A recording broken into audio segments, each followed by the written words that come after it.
con nosotros esta mañana. Es un día helado, ¿no? Es un día fresco. Qué bueno que pudieron hacer el ánimo de levantarse y bañarse.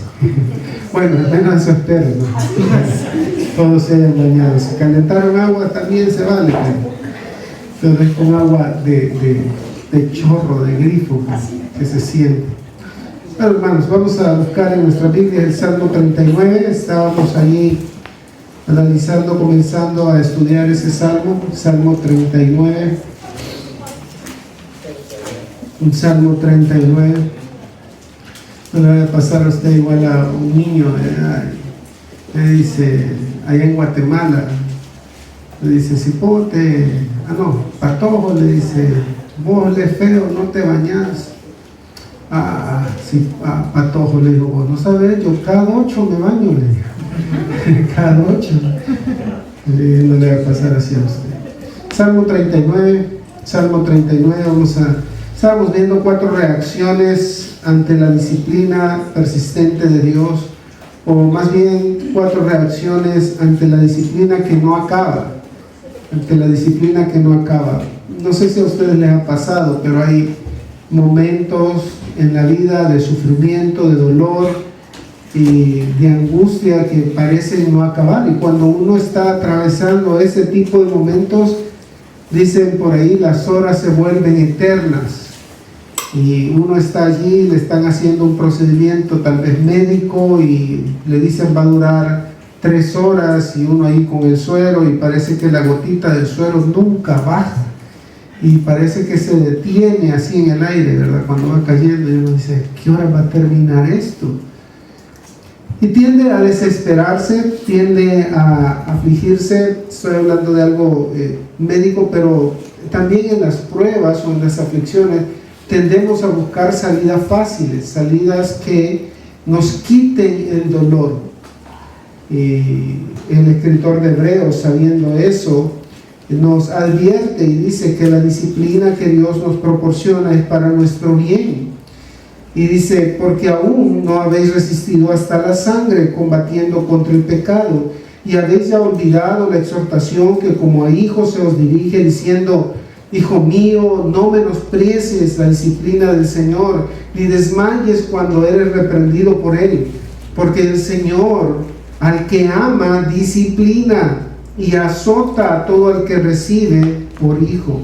Si soportáis la disciplina, Dios os trata como a hijos, porque ¿qué hijo es aquel a quien el Padre no disciplina? O sea, la respuesta allí, no hay hijo que el Padre no discipline, y eso es lo que el escritor nos está enseñando. Pero si se os deja sin disciplina, de la cual todos han sido participantes, entonces sois bastardos y no hijos. Por otra parte, tuvimos a nuestros padres terrenales que nos disciplinaban y los venerábamos, porque no obedeceremos mucho mejor al Padre de los espíritus y viviremos.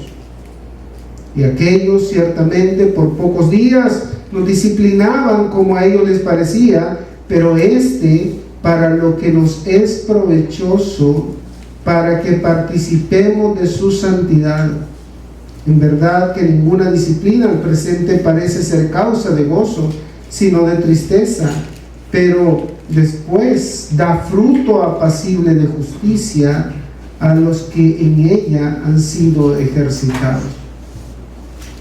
Es importante reconocer que la disciplina de Dios, o la disciplina cuando Dios la trae a nuestras vidas, no es placentera, duele, angustia, entristece, aflige, nos desespera algunas veces. Pero ciertamente la disciplina va a terminar cuando el Señor termine el propósito que ha comenzado a hacer en nosotros. Disciplinamos a nuestros hijos porque queremos alejar la necedad de sus corazones. Y Dios nos disciplina a nosotros porque quiere apartar esas prácticas pecaminosas que aún persisten y lo desafían su santidad. De manera que Dios está determinado en hacernos más y más semejantes a nuestro Señor Jesucristo, y para eso obviamente tenemos que afrontar la disciplina suya. Ahora, un detalle importante es que en medio de la disciplina, un verdadero hijo no se enfurece, no se aparta de su padre cuando está siendo disciplinado. Y una de las cualidades de una disciplina bíblica ejercitada hacia un hijo es que después de ejercer la disciplina le mostremos nuestro amor. Normalmente cuando disciplino a Matías, después de haberle aplicado la disciplina y dejarlo que se calme por el dolor que le ha ocasionado, lo abrazo y le expreso que lo amo, que estoy haciendo eso porque lo amo, porque quiero que la necedad sea parte de su corazón. Esa es una práctica como se debería de hacer la disciplina bíblica. No es para destruir, no es para afligir sin propósito, sino es para afligir con el propósito de que el pecado sea parte de él.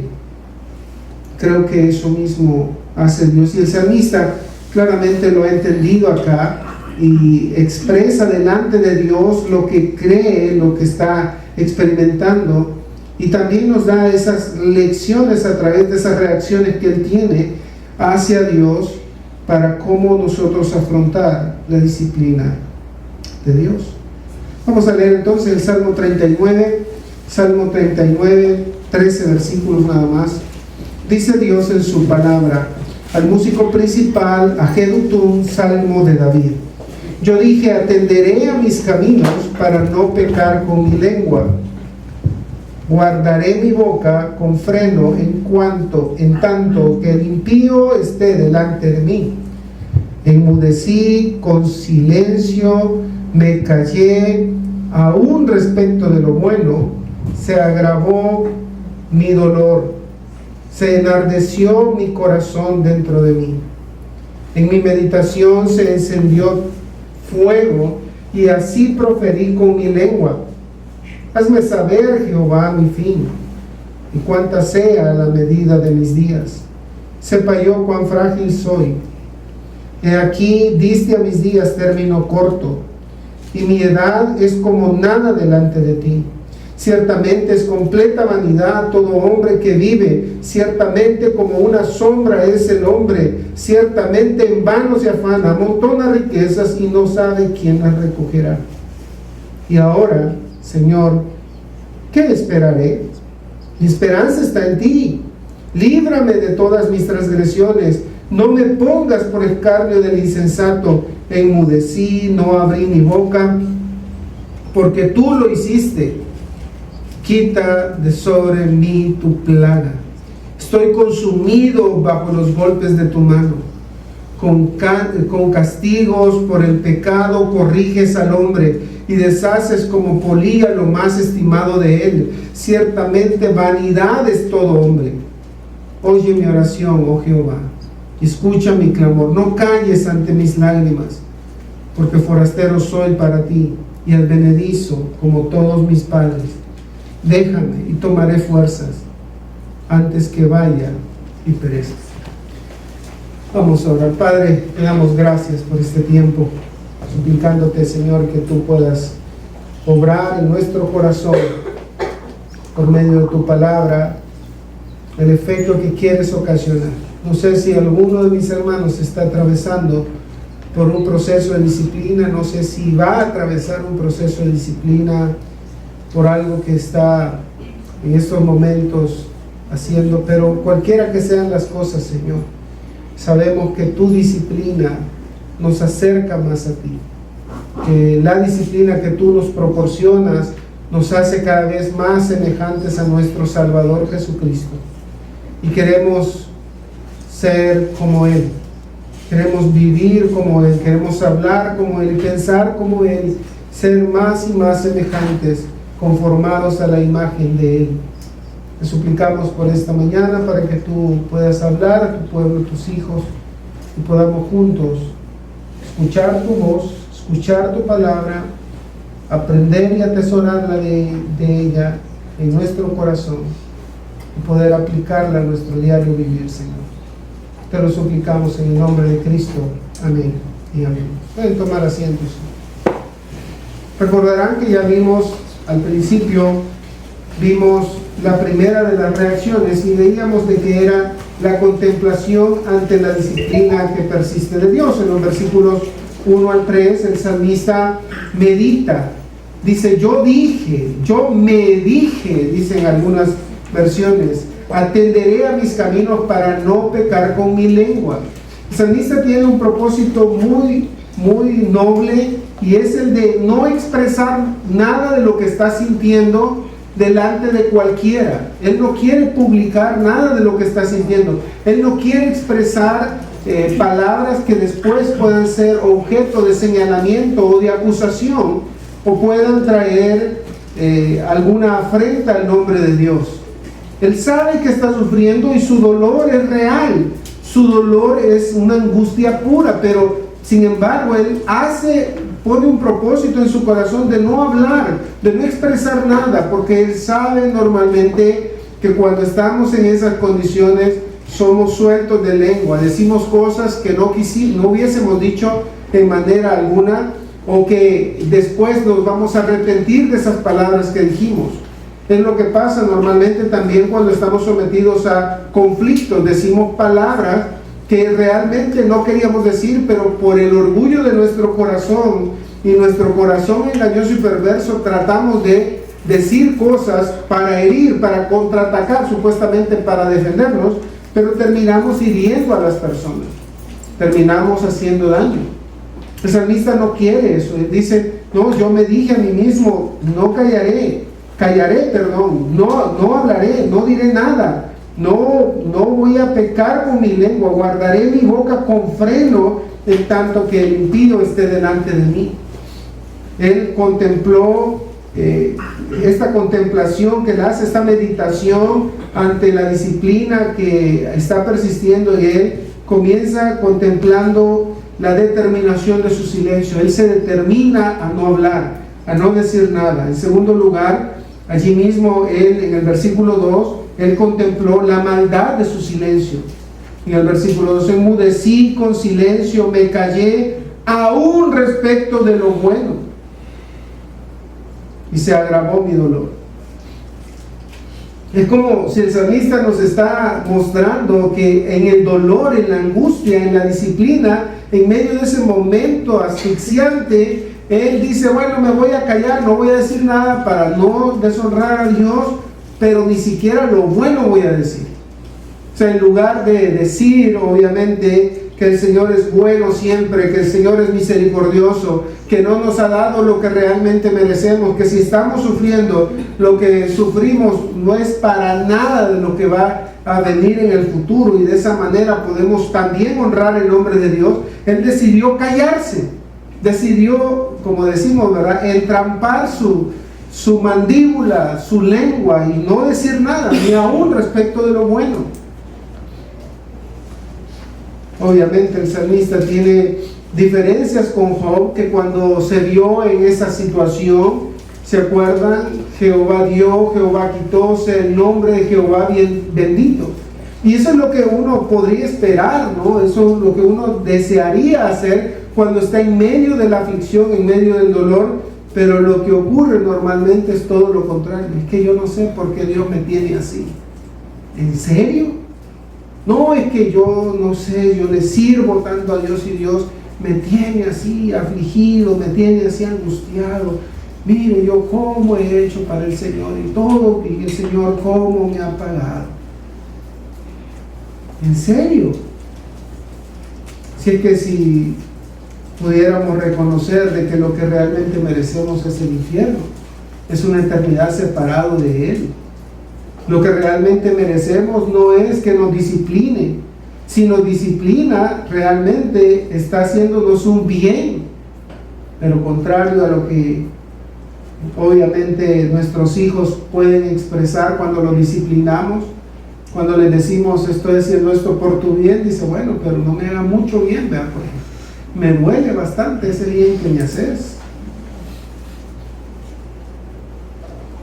David dice de que cuando cayó se agravó su corazón, se agravó su dolor. Y luego en el versículo 3, noten que él contempla el efecto de su silencio. Dice, se enardeció mi corazón dentro de mí. O sea, llegó a un punto donde ya no podía soportar más. Tengo que hablar, tengo que decir algo. Y esto debería haber sido al principio, ¿no? Pero él dice que al principio lo que mejor pensó que sería más provechoso era encerrarse, encajonarse, no ver, no decir nada, no hablar nada, ni siquiera de lo bueno, ni siquiera para bendecir al Señor. Y dice el versículo 3, se enardeció mi corazón dentro de mí y en mi meditación se encendió fuego y así proferí con mi lengua. De manera que en esta contemplación que el salmista hace en los versículos 1 al 3, abarca todos los aspectos de sus emociones en el momento de esa aflicción. En segundo lugar, los versículos 4 al 6 que vimos la semana antepasada también, vimos un clamor en la disciplina que persiste, en la disciplina que no acaba. Este clamor comienza por un clamor, por entendimiento del fin de su vida. Él dice en el versículo 4, hazme saber, Jehová, mi fin y cuánta sea la medida de mis días. Sepa yo cuán frágil soy. Y noten, sepa yo cuán frágil soy, porque algunas veces pensamos que somos más fuertes de lo que realmente somos. Pensamos que somos más poderosos.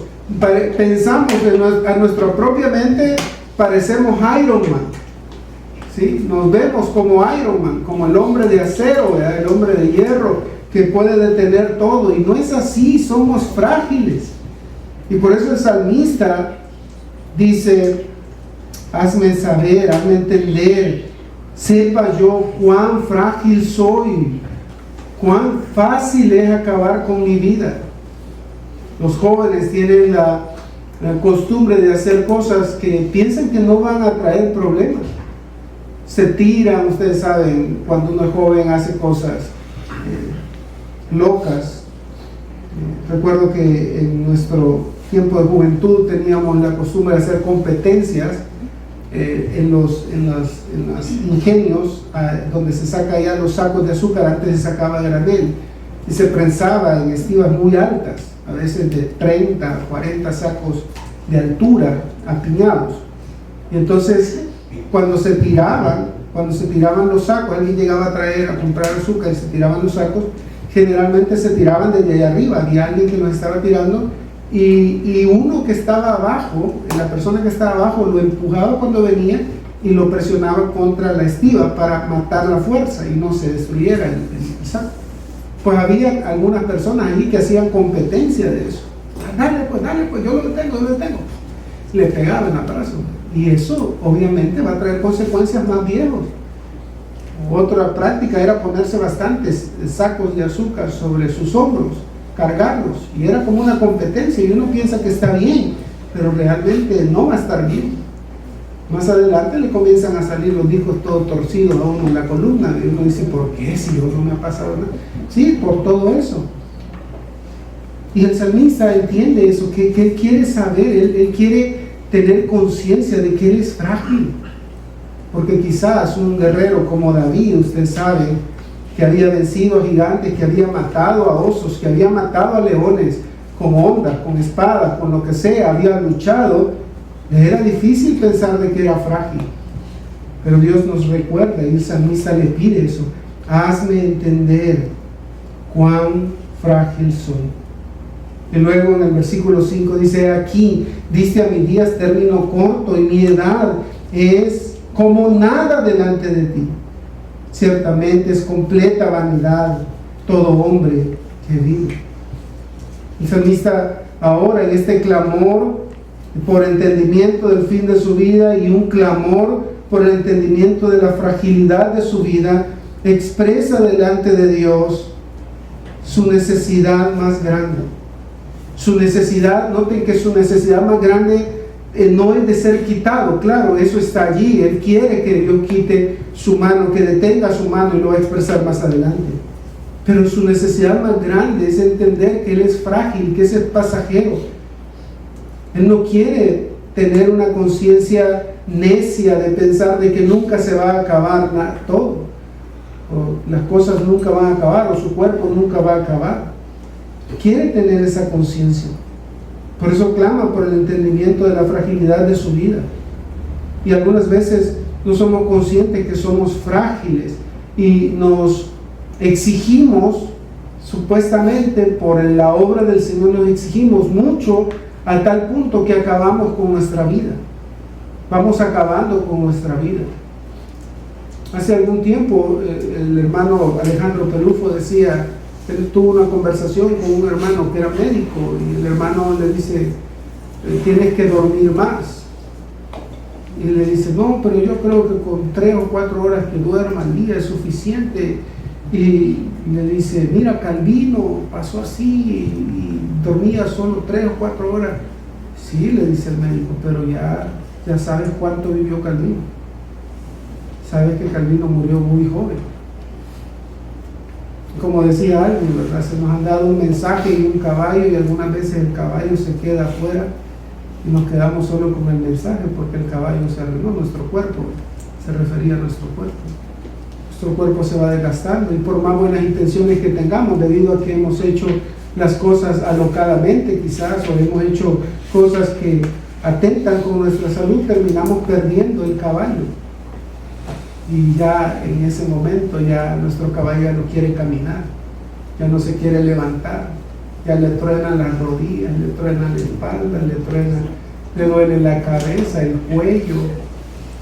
Ya por más que le hagamos arre, no camina, no se levanta.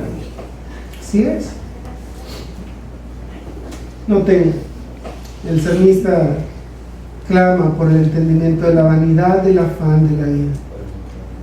No solo él quiere saber cuán frágil es, no solo quiere saber cuán rápido va a acabar su vida, sino quiere también meditar, hacer que el Señor le haga meditar en que es vano esforzarse por hacerse rico, por acumular cosas.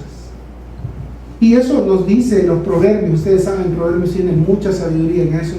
Dice, no procures hacerte rico, detente, desiste. Y ya también el Nuevo Testamento nos lo dice, que no busquemos o no tengamos amor hacia las riquezas, hacia las posesiones.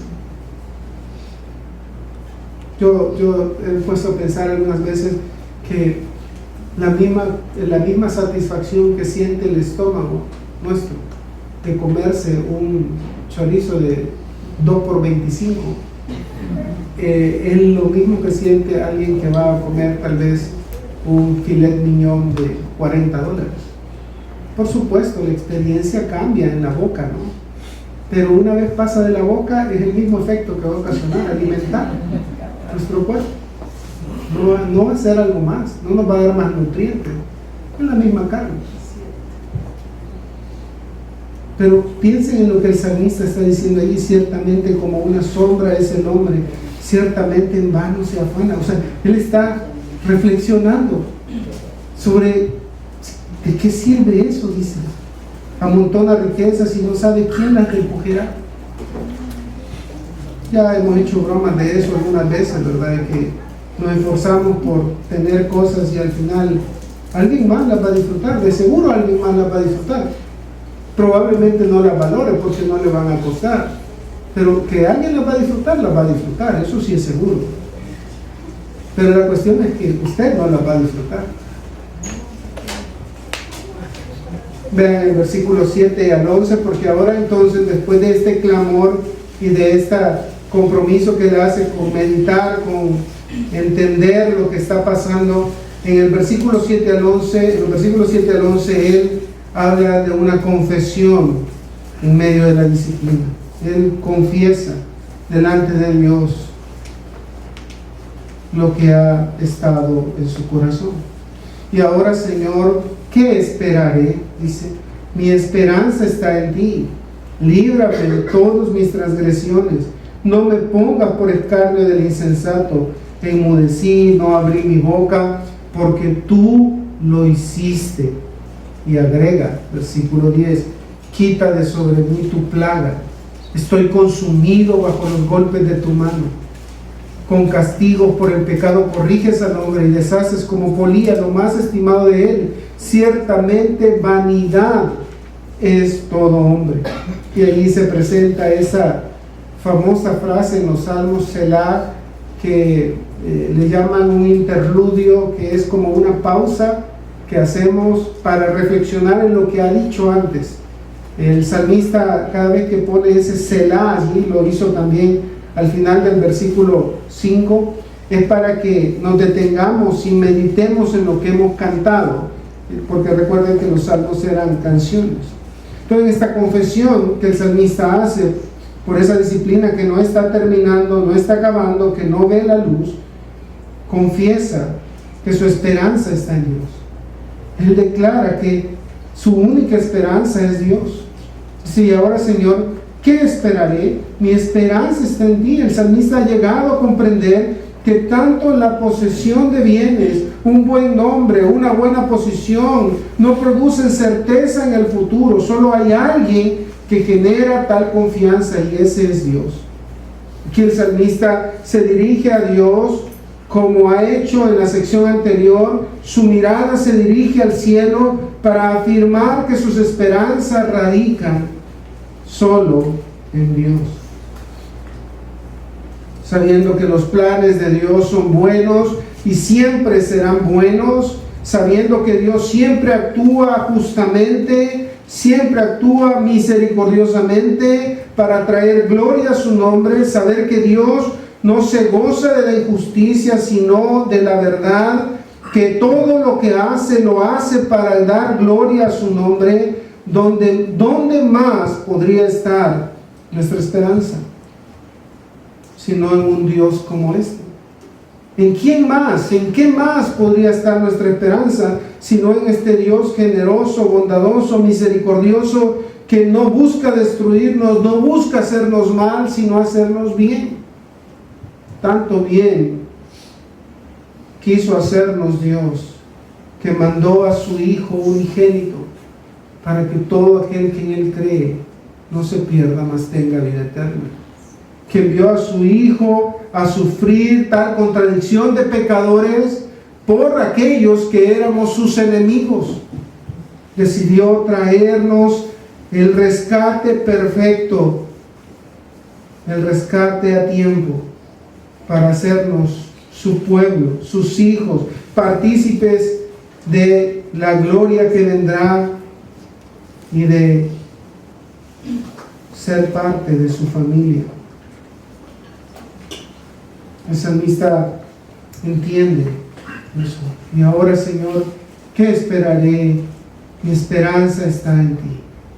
Líbrame de todas mis transgresiones. No me pongas por escarnio del insensato. Si uno se pone a pensar, el salmista está diciéndole, ustedes saben, antes ha dicho de que está sufriendo, está angustiado, y aquí en este pasaje también lo va a decir, y quiere saber, quiere entender, pero le dice, Señor, líbrame de todas mis transgresiones.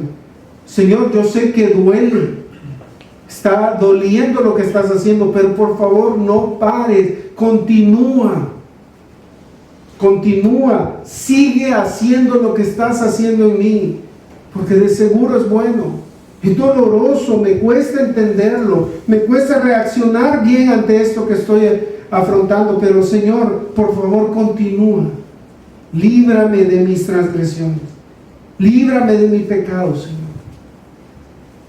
El salmista quiere ser perdonado de todas sus transgresiones, reconoce su culpa, no se excusa, no las justifica, no se presenta a Dios encubriendo sus malas obras, sino por el contrario, se acerca a Dios con honestidad, pidiendo ser librado de todas ellas, las cuales ha estado abrigando por demasiado tiempo, de las cuales es muy consciente también. El salmista no va delante de Dios para encubrir su pecado, sino para expresarlo. El salmista no se presenta delante de Dios justificando su pecado y diciendo, no, pero es que aquel tuvo la culpa. No, va delante de Dios y dice, Señor, yo tuve la culpa. Líbrame de estas transgresiones. Por favor, Señor, no te detengas. Continúa. La preocupación del salmista es que el insensato pueda escarnecerle. Él no quiere que este insensato se burle de él. Esta palabra escarnecer que usa el salmista, no me pongas por escarnio del insensato, habla de desprecio, de desdén, de insulto, mofa incluso. Es alguien que habla para dañar o insultar a otros. En otras palabras, el salmista no quiere ser la burla de los insensatos. No quiere ser un necio que habla, que antes había dicho: estoy siguiendo a Dios, he creído en el Señor es mi pastor, nada me faltará. Y después, en el momento de la aflicción, en el momento del dolor, se revela contra Dios, y el impío viene y señala y dice: ay, ¿qué no era vos el que amabas tanto a Dios? Pues ¿dónde está tu amor? ¿Qué no decías que estabas dispuesto a ir con Él a todas partes, pues que no importaba lo que fuera? ¿Qué no era vos el que decías: no, Señor, aunque me toque morir, no te negaré? ¿Qué pasa ahora? ¿Que no era vos el que estabas con Él? Pues no, yo ni lo conozco. Que no era vos que eras cristiano y que ibas a la iglesia y que decías que te gozabas en las tribulaciones y que amabas a Dios y que no importaba, aunque me mate, seguirá siendo mi Dios. ¿Qué pasó ahora? Yo por eso no soy cristiano, pero mejor no ser nada en lugar de ser así. Vos decís que amabas a Dios y te estás quejando de Él, estás renegando de Él. ¿Qué no decir que es bueno, pues? Porque noten cómo somos los creyentes, que tendemos a decir cuando Dios hace algo que nos beneficia, que nos trae alegría, que nos trae algún beneficio, decir: no, Dios es bueno, qué bueno es Dios, porque mire lo que me concedió. Y cuando no hace lo que nos beneficia o algo que nos entristece, ¿cómo reaccionamos? Es que el diablo, este diablo chuco, que el diablo mentiroso. No, el salmista no hace eso. El salmista lo único que quiere es que no caer para hacer escarnio de sus enemigos y por ende de los enemigos de Dios. No quiere que Dios y Él sean escarnecidos. No me ponga por el escarnio del insensato. El insensato es un necio. Hablar de insensato es hablar de una persona que está de manera necia negando a Dios. Recuerden, dice el necio en mi corazón, dice el necio en su corazón: no hay Dios. Dice un comentarista: necedad es perteneciente a la falta de comprensión o incluso a la capacidad de comprensión, lo que implica intencionalidad, insolencia, descaro moral, desobediencia a la ley de Dios. Ese es un insensato. En este contexto hace referencia a uno que no tiene temor del Señor. Es alguien que transgrede la ley de Dios y que está presto a señalar al salmista por su incoherencia. Porque antes, cuando todo iba bien, decía: Dios es bueno, y ahora, Señor, ¿por qué haces esto? Señor, ¿por qué has traído esto sobre mí? Y hermanos, debemos de reconocer que nuestros cuerpos están cada vez más cerca de la muerte. Iba a decir otra palabra: el sepulcro. Así alguien allá por mi pueblo: no pases por ahí, le decía a la abuelita de 100 años, porque ya la tierra te reclama. Sí, o sea, la tierra no va a reclamar, no va a deshacer este cuerpo, pero tenemos la esperanza de otra vida, de una vida con un cuerpo glorificado, de una vida que no acabará, de una vida que no estará sujeta, un cuerpo que no estará sujeto a la presencia del pecado. Un cuerpo que estará por fin libre del pecado, libre de toda enfermedad. Ya no habrá más dolor, más lágrimas, dice la Escritura. Si nuestra esperanza en Dios radica solo para que nos deje vivir en su tierra, en esta tierra y con este cuerpo, es una esperanza muy limitada. Nuestra esperanza debe de ver más allá de la muerte. más allá de este cuerpo, más allá de esta vida y de los deleites de esta vida, cualquiera que sea, si son deleites o son dolores, debemos recordar que nuestra vida nunca acabará. Estaremos para siempre con el Señor y disfrutaremos de Él para siempre. Nuestra esperanza no está puesta solo en que el Señor me va a sanar, me va a librar de este dolor, de esta angustia, de esta tristeza. No, debe estar nuestra esperanza puesta en el Señor, que nos llevará aún más allá de la muerte, porque Él ha prometido que un día estaremos con Él para siempre y nuestros cuerpos, nuestras vidas serán semejantes a las de Cristo en su glorificación. Note que el salmista en el versículo 9, 10 y 11, él dice: enmudecí, no abrí mi boca, porque tú lo hiciste. Quita de sobre mí tu plaga, estoy consumido bajo los golpes de tu mano. Con castigo por el pecado corriges al hombre y deshaces como polía lo más estimado de él. Ciertamente vanidad es todo hombre. Continúa con este aspecto de pensar, de declarar lo pasajero de la vida, lo inútil, lo efímero que es una vida vivida para nosotros mismos. El salmista confiesa en los versículos 10 y 11, confiesa para ser librado de esa disciplina. Él quiere ser librado, pero no quiere ser librado a expensas de dejarlo siempre en su pecado. Él quiere ser librado, pero cuando la obra de Dios se acabe, cuando el pecado haya sido completamente desarraigado de su corazón. En esta sección el salmista no está reprochando, sino suplicando: quita de sobre mí tu plaga. Notemos, tu plaga. Lo que el salmista experimenta proviene de Dios, es de Él. Y el salmista le da el calificativo de plaga porque es algo doloroso que no quisiera experimentar, pero que está experimentando. Sin embargo, esa plaga viene de Dios. Aunque es dolorosa, sabe que está cumpliendo un propósito de corrección sobre las obras impías en las que ha caído. Sabe que Dios tiene el poder de quitar su plaga. Esto evidencia que el salmista está bajo un sufrimiento que ha sido infligido por Dios, al menos desde el punto de vista del salmista. Y creemos que así es. Aquí plaga se podría traducir como ofensa física, como un golpe, como una marca en la piel. De las heridas de Dios a Faraón, por ejemplo, se usa esta expresión como plaga en Génesis 12, 17. Tocar con el fin de hacer daño en Génesis 26, 11.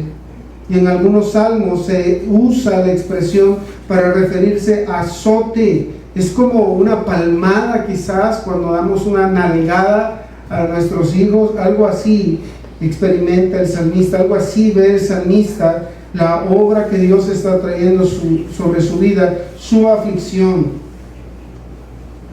Aquí, sin duda, la palabra azote refleja con exactitud lo que el salmista está percibiendo sobre su propia vida. Él sabe que esos azotes, esa plaga viene de Dios, no es algo malo. En realidad, plaga no se refiere a algo malo, sino más bien a un azote que está viniendo sobre él.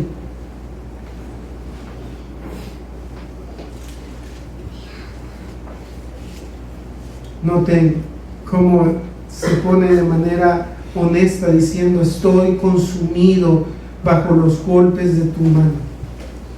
Estoy consumido, ya no puedo más. Estoy angustiado, he tratado de sobreponerme, pero ya no puedo más. Estoy consumido, estoy debilitado, ya no aguanto. Por favor, Señor. Es triste en nuestros tiempos cuando los cristianos no saben distinguir, no tienen el discernimiento para distinguir entre la prueba y la disciplina.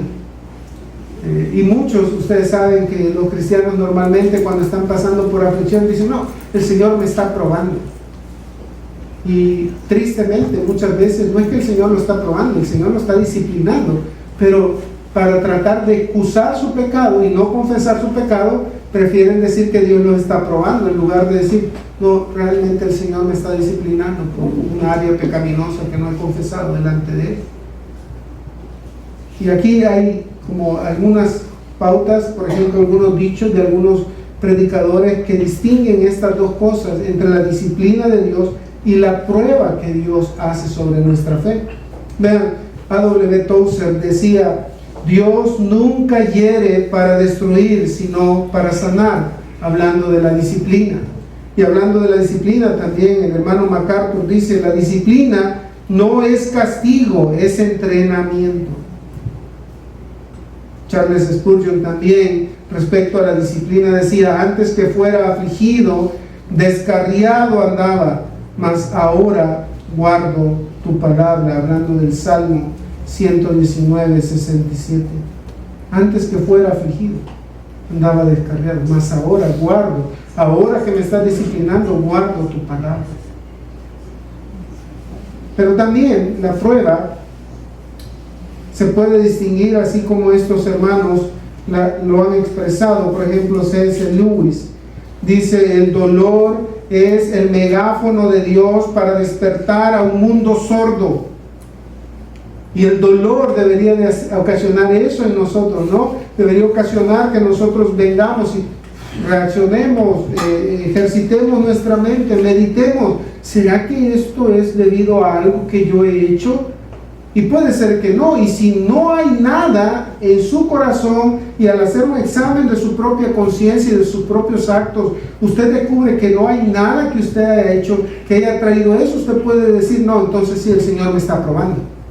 Pero si usted en su corazón, al hacer el examen, dice, ay, pero yo aquí he estado siendo obstinado con esta cosa, o yo en esto he estado siendo desconsiderado, no he amado a mi hermano, o yo con esto que hice me mostré bien orgulloso, hipócrita. Y ¿qué relacionó la disciplina de Dios y la prueba de Dios? Son dos cosas diferentes, pero siempre causan dolor. Que una tiene el objetivo de acrecentar nuestra fe y la otra tiene el objetivo de acrecentar nuestra santidad. John Bunyan también decía acerca de las pruebas, el camino al cielo está sembrado de pruebas que fortalecen la fe. Y Elizabeth Elliot, aquella mujer a la que fue a evangelizar después de que los caníbales de esa tribu indígena se comieran a su esposo, esa mujer, Elizabeth Elliot, dice eso: Dios no nos prueba para informarse de algo, sino para formarnos a nosotros. Para formarnos a nosotros. Y Andrew Murray, un reconocido escritor, hablando de las pruebas, también dice: las pruebas son la escuela donde aprendemos a depender de Dios. De manera que yo no sé en qué área, en qué momento está de su vida, si está siendo disciplinado o si está siendo probado. Si está siendo probado, usted debe de saber que cada cosa, cada día que pasa, su fe va a estar siendo más y más entrenada para depender más y más de Él. Si usted está pasando por aflicción, por la disciplina de Dios, usted debe saber que cada día que pasa, Dios está apartando más y más el pecado de su corazón, la necedad de su corazón, y la está haciendo cada vez más semejante a la imagen de Cristo. El salmista entonces dice: estoy consumido bajo los golpes de tu mano. Confirma que la plaga es parte de la disciplina divina por su propio pecado. El salmista ve su condición como estando bajo la mano disciplinaria de Dios. Por supuesto, sabe que la disciplina tiene propósitos correctivos y está presto a corregir. Pero de manera general, el salmista al final, en el versículo 11, habla de manera general: con castigo por el pecado corriges al hombre y deshaces como polía lo más estimado de él. Ciertamente vanidad es todo hombre, con castigo por el pecado. Ustedes han escuchado esa expresión de que muchas personas tienen Dios no castiga. Sí dicen, ¿verdad? Porque Dios es amor. Bueno, pero solo tenemos un problema, que en el libro de Proverbios dice que Dios al que ama, perdón, el libro de Hebreos dice que Dios al que ama disciplina. Dios es amor y aún así disciplina. La muestra de mi amor para mis hijos o para mi hijo es que lo discipline por el pecado. Esa fue la acusación de Dios contra Elí, porque no les estorbó en su pecado, porque no se puso enfrente y les dijo: hijos, ¿qué están haciendo? Están pecando, están deshonrando el nombre de Dios. No los disciplinó, no los disciplinó al menos. Y ustedes han leído esa parte, ¿no? Elí sí los disciplina, ¿se acuerdan? Que les reclama y les dice: hijos, ¿por qué están haciendo así? No es buenas cosas las que mucho.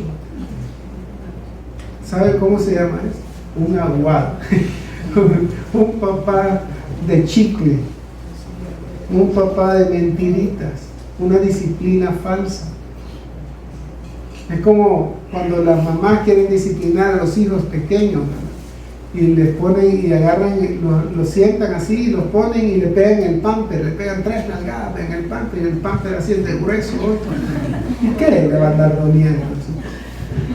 No, pero ya lo discipliné, hermano, viene bien disciplinado, pero y el cipote riéndose, porque piensa que cosquilla le está haciendo. No, Dios no hace eso. Dios sí disciplina, y Dios sí disciplina bien. Causa dolor, causa tristeza, pero esa tristeza nos lleva a Él, nos regresa a Él. En la parábola del padre amoroso, comúnmente llamada hijo pródigo, el hijo viene con el plan de confesar su pecado delante de su padre. Pero apenas lo ve el padre, corre a abrazarlo. Su solo regresar a su padre mostraba un arrepentimiento. Su padre puede percibir las intenciones de su hijo antes que él se lo diga. Él por eso procede a llevarlo, lo besa, lo cambia, manda a sus criados que le pongan un anillo, le pongan ropa nueva, y dice: porque mi hijo muerto era y ha revivido. Estaba perdido y ha sido hallado. Qué hermoso cuando Dios hace eso con nosotros, después de pasarnos por su mano disciplinaria y vemos, reaccionamos, volvemos en sí, salimos, volvemos a nuestro entendimiento correcto y decimos: no, Señor, realmente aquí estoy mal, necesito tu perdón, perdóname. Y Dios viene, nos perdona, nos rescata y ahora nos presenta para ser parte de su pueblo y servirle. Cuánta necesidad tenemos de confesar nuestros pecados delante de Dios. Ciertamente nuestra confesión no es con los hombres. Esa práctica de confesar, de un cura estar en un voladito allí en una cajita y allí escuchar los pecados de otros y darle algunos actos de penitencia, no es bíblico. Vamos a confesar nuestros pecados delante de Dios.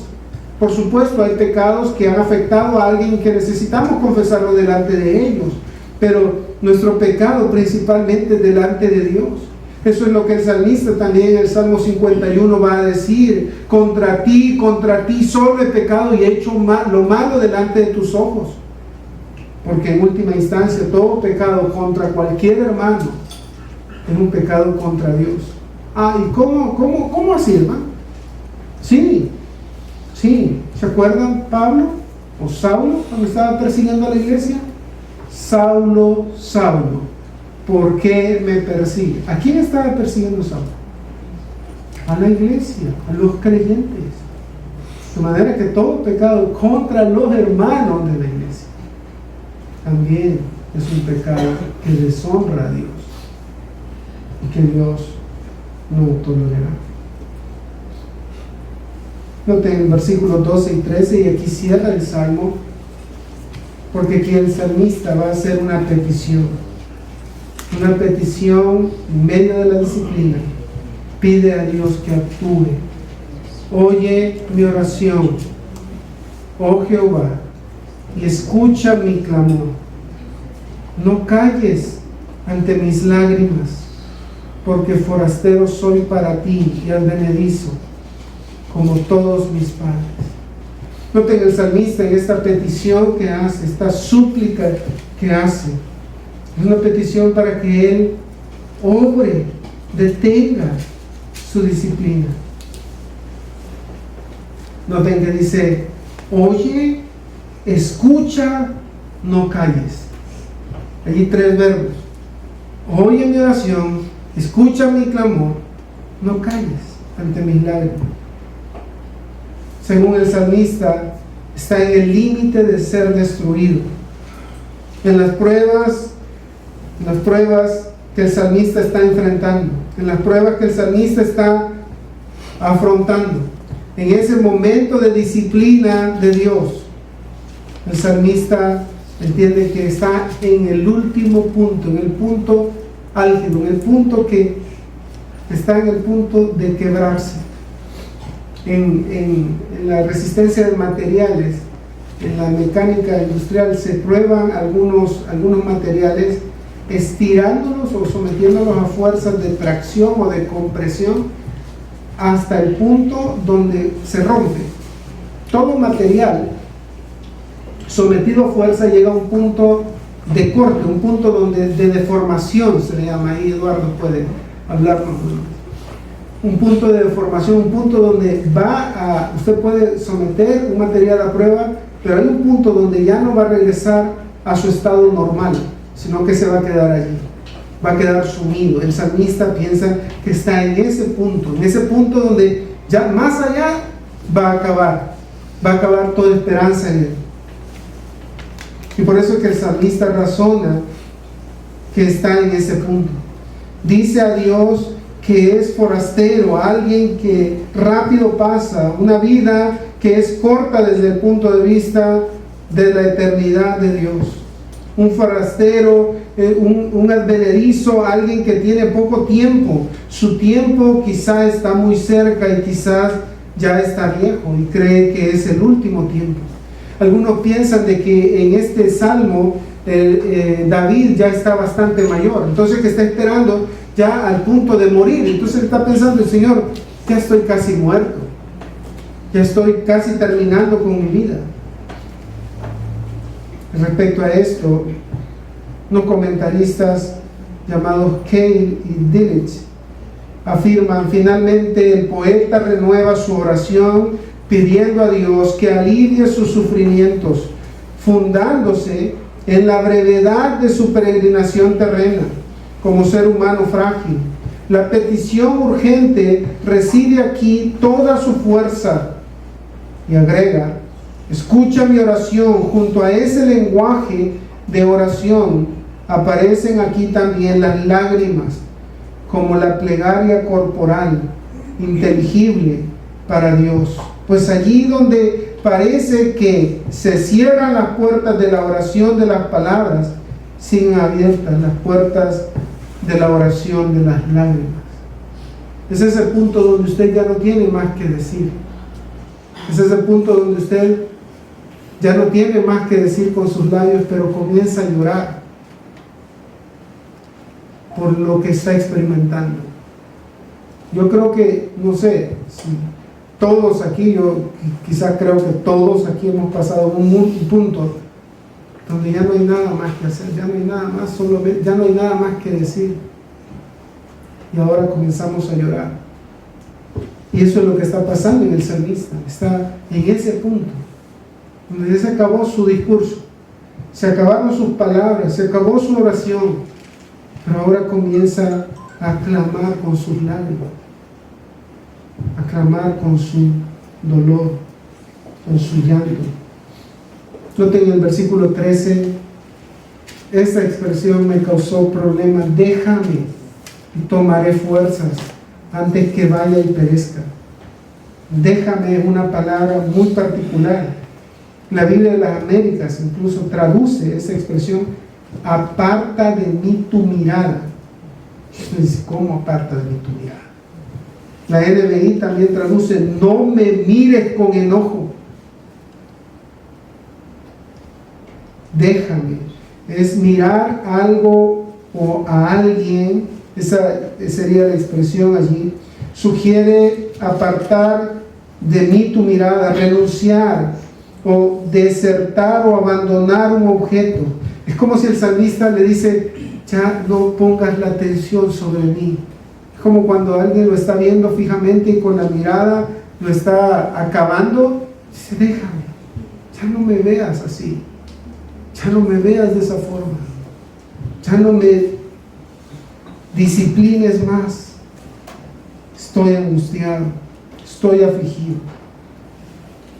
Esta expresión déjame, esta palabra déjame, entonces muestra que el salmista está muy fatigado. Se traduce como pronombre personal, delante de mí o conmigo, y debido a que se ha expresado en los versículos anteriores, parece que el sentido es de apartar la mirada.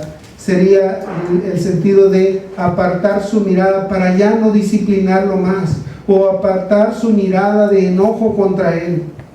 El salmista suplica a Dios que su mirada inquisitiva y reprobable se aparte de él. Es como cuando allá en el Apocalipsis aparece Jesús y dice que Jesús aparece con ojos como llama de fuego. Su juicio está avecinándose. Él ha visto las cosas, ha penetrado hasta lo más profundo. Nadie puede escapar de su mirada y Él está viendo a la persona, y eso es lo que el salmista percibe aquí. Por eso le dice, déjame, deja de mirarme así, aparta de mí tu mano disciplinaria, tomaré fuerzas. Señor, por favor, déjame para que pueda respirar por lo menos, porque estoy afligido, antes que vaya y perezca. Y ustedes saben, el Señor en el Getsemaní ora, aunque obviamente el Señor no está siendo disciplinado, pero el Señor en el sufrimiento del Getsemaní ora y le dice, Señor, si es posible que pase de mí esta copa, pero no sea mi voluntad sino la tuya. Qué hermoso recordatorio para aquellos que afrontamos dolores, enfermedades, tristezas, que enfrentamos todo eso por la disciplina de Dios, porque podemos venir delante de Él y pedir, clamar, saber que podemos expresar delante de Él, reaccionar de manera santa. Ustedes saben, un hijo cuando se enfrenta a un dolor o a una amenaza, un hijo pequeño sobre todo, no corre a la deriva, no corre para allá y para acá, corre ¿a dónde? A donde su padre, a donde su madre, donde sabe que va a encontrar refugio. Entonces, de manera que sería necio que un hijo de Dios, cuando está afrontando la disciplina de Dios, se aparte, se aleje. ¿Por qué? Eso es antinatural, a menos que no tenga a Dios por Padre. Porque si Dios es su Padre, lo que va a hacer esa disciplina es acercarlo más a Dios, no apartarlo. Si lo aparta, es porque en realidad, probablemente, usted no sea un hijo, sino su enemigo. Y entonces sí tiene razones para apartarse. Porque obviamente no quiere afrontar a ese gran Dios, a ese poderoso Dios, a ese omnipotente Dios. No quiere afrontarse. Nadie quisiera afrontarse a Él, enfrentarse a Él. Pero si usted es un hijo, el hijo se refugia en su Padre, lo busca más insistentemente, porque sabe que su disciplina le está haciendo bien, aunque en este momento no lo logre ver. Que el Señor nos ayude a reaccionar como el salmista lo hizo. Primero con contemplación, con reflexión sobre lo que está ocurriendo. En segundo lugar, con clamor, clamar a Él en medio del dolor, en medio de la disciplina. En tercer lugar, con confesión. Necesitamos venir delante de Él si estamos bajo la disciplina de Dios, confesando nuestros pecados. No detenga su confesión, no se excuse No justifique su pecado, confiésenlo. Eso es lo que se nos ha pedido a todos los creyentes, confesar nuestros pecados. Nada más. No se nos pide de que vayamos y peleemos cuerpo a cuerpo con el diablo, solamente que confesemos nuestro pecado y Él nos perdonará.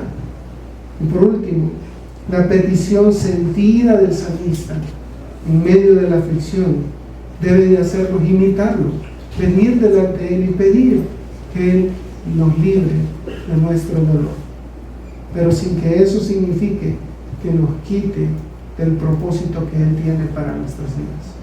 Vamos a orar, hermanos. Padre, te doy gracias por este tiempo, por lo que nos permites experimentar, Señor. Que algunas veces, por lo que nos permites sufrir, porque realmente, Señor, entendemos que tu disciplina es buena, que siempre ha sido buena, que siempre persigue propósitos santos y que tendrá un efecto santificador en nosotros.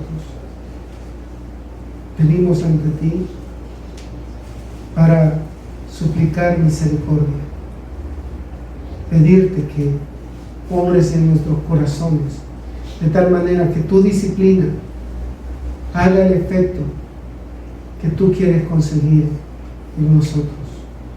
Ayúdanos a no retrasar, a no apartarnos, a no alejarnos. En lugar de eso, a acercarnos más a ti, a buscarte más a ti, a adorarte más a ti, Señor. Que tu disciplina haga el efecto que tú quieres sobre nuestras vidas. Y si por una razón que no conocemos, tú lo que estás haciendo es probándonos, Señor, entonces, que podamos afrontar la prueba y salir aprobados. Reconocemos que en ti está nuestra fuerza y nuestra capacidad y nuestra resistencia dependen solamente de ti. Te lo suplicamos, Señor, en el nombre de Cristo. Amén y amén.